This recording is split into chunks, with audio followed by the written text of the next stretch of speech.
Hello! I'm trying something new today. I recorded one reading for this channel, and it was, your traditional pick a card that you usually see in most of the tarot communities here on YouTube, and I don't know, I wanted to experiment and see what other kind of content I could create, and so I wanted to do a face-to-face type of reading here today, and I'm doing collective messages. So we won't be picking cards, I will be channeling whatever messages come to mind. I've pulled a few cards already, so the messages are ready to go. I also will be incredibly transparent and say that I already recorded a reading, but my camera died in the middle of it, so it did not save, and I am redoing this a little bit, which is fine because all of the messages are still in my psyche. I am really excited to share these again and filter through, even though I've already interpreted most of them, because I feel like new messages always come to mind again going through the second time around, even the third time for me sometimes, so I'm excited to get into it. I'm currently cat sitting and house sitting for my aunt. I'm in a very, very beautiful wooded location. However, there will be some trucks and kids and different noises, passing by, so if you can't hear me sometimes, forgive me. But to counterbalance that, there are beautiful birds, so I hope that helps.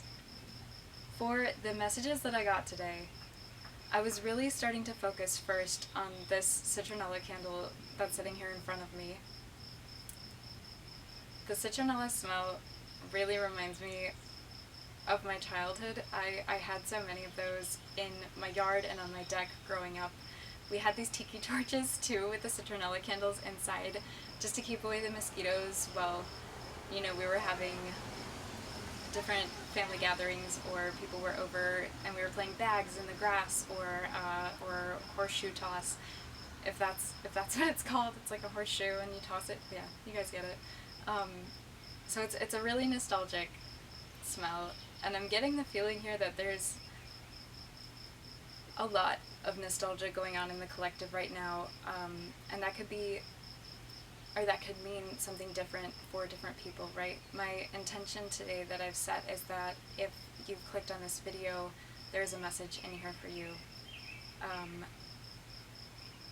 With the nostalgia aspect being here in the message today, I was called to a podcast that I listened to recently by an artist that I started listening to in like 2021. Her name is Queen Herbie. She's on Spotify, and she just recently started a podcast. I think it's her name. It's Queen Herbie Podcast. And one of the first few episodes, she talks about finding your purpose. And one of the ways that she suggested going about starting that process of figuring out what am I here to do was writing down a list of things that you loved doing when you were 8 years old. It doesn't have to be that age in particular, just like what you loved doing as a kid. And I thought that was a wonderful idea. The example she gave was that she loved riding bikes, and she realizes that now in her adult life she doesn't do that anymore. She doesn't have a bike, but she has always, wanted to own a Vespa. And I thought that was a beautiful way to expand on something that she loved doing as a kid and how she can incorporate that into her adult life now, right? An example that I can give, I loved spending a lot of time outside. I climbed a lot of trees. I made mud pies and collected frogs and bugs, just any crawly thing that I could find. And I began to realize more recently that I don't spend a lot of time outside in my adult life. I have gone camping, but I don't do it often, and I figured if that's something I loved as a kid, I probably would love it now. So I've started going to nature preserves and trails and national parks that are nearby in my area just to experience that joy again. And 8-year-old me had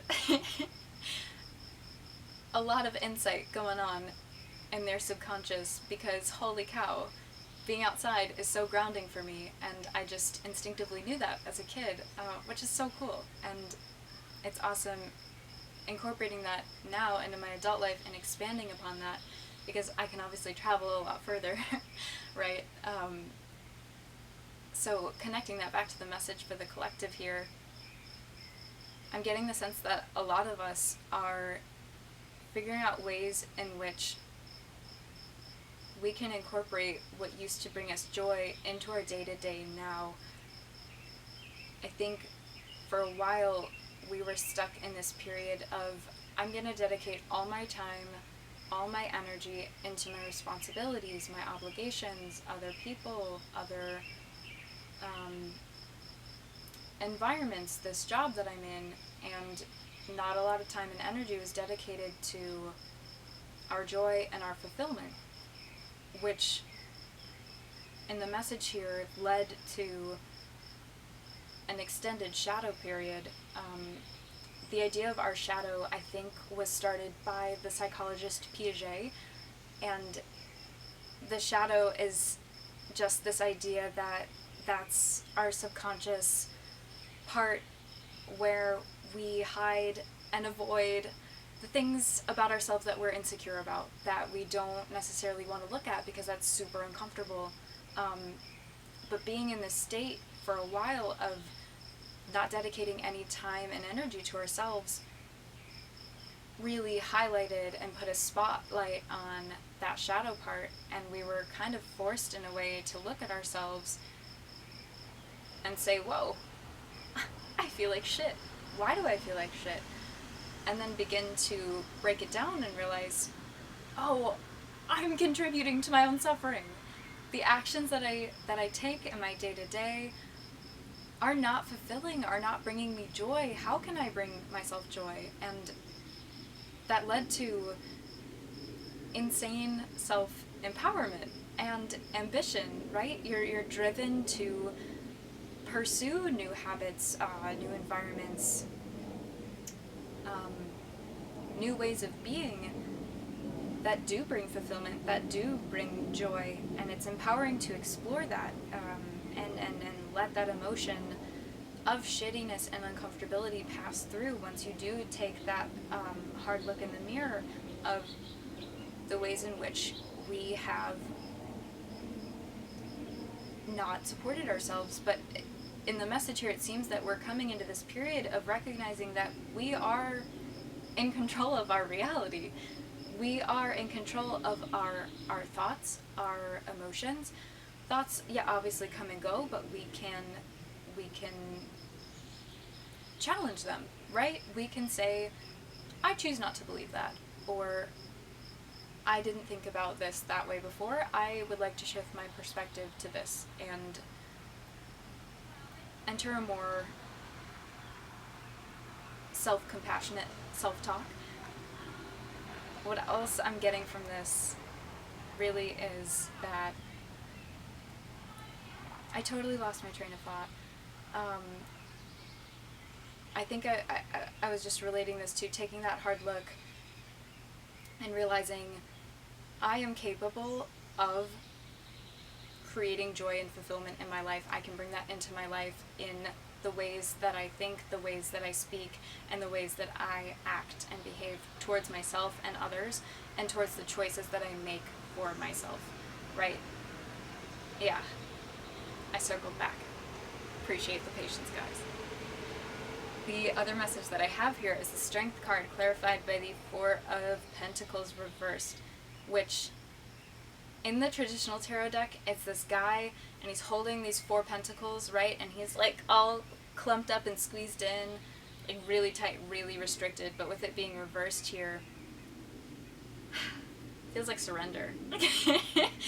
And with Strength elaborating on that, I just get the sense that, like, this surrendering to that shittiness, to that uncomfortable feeling, when we had to take that hard look at ourselves, took a lot of courage, a lot of damn courage, and a lot of endurance. We really learned how much stamina we truly had, and I think that contributed further to recognizing our resilience, because we were able to see, once I surrender, you know, that's it. I just have to let these emotions pass through, and then once they pass through, I'm good to go on making these changes that I want to see in my life, making these new perspectives blossom in my psyche so that I can live a better life, live in my joy, and that way we can pour from a cup that is already full rather than a cup that is empty. And the last message here that I'm getting is the Queen of Pentacles clarified by these Six of Wands. This is you guys, this is a beautiful message. The Queen of Pentacles. In this deck, it's Little Hedgehog, and she's so sweet. The Queen of Pentacles, for me, is all about feeling grounded, feeling stable in our energy. And I was talking about that earlier, right? Being in nature is so grounding for me, and I think people's joy, for a lot of people, is very grounding for them, right? Our joy is what brings us back home to our soul's desires, and with the Six of Wands being here, we're triumphant in doing that, because that power has been within us all along. We just needed to recognize that it was there, recognize that we do have the power to choose to bring comfort and prosperity into our day-to-day. And prosperity doesn't just have to be financial. That can be a prosperity of comfort, of love, of happiness.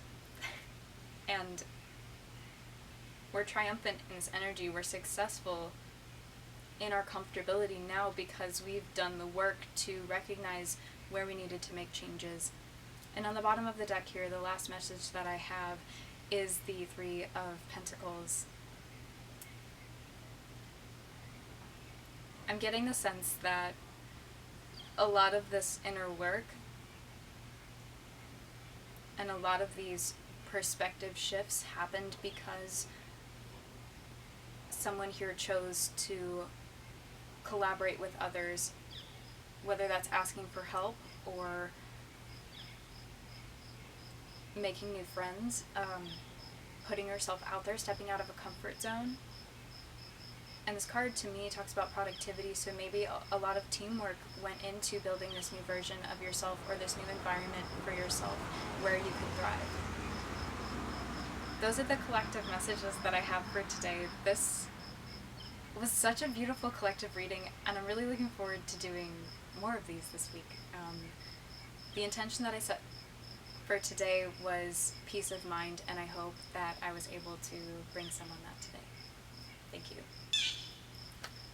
Thank you so much for being here. I'm so grateful for your energy and your presence here today, and I am grateful to share these messages with each and every one of you that has clicked on this video today. I'm just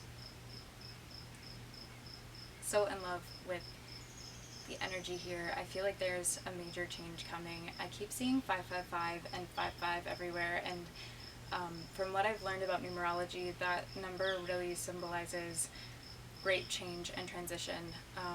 So I think we're in a really big turning point as a collective, which is so exciting.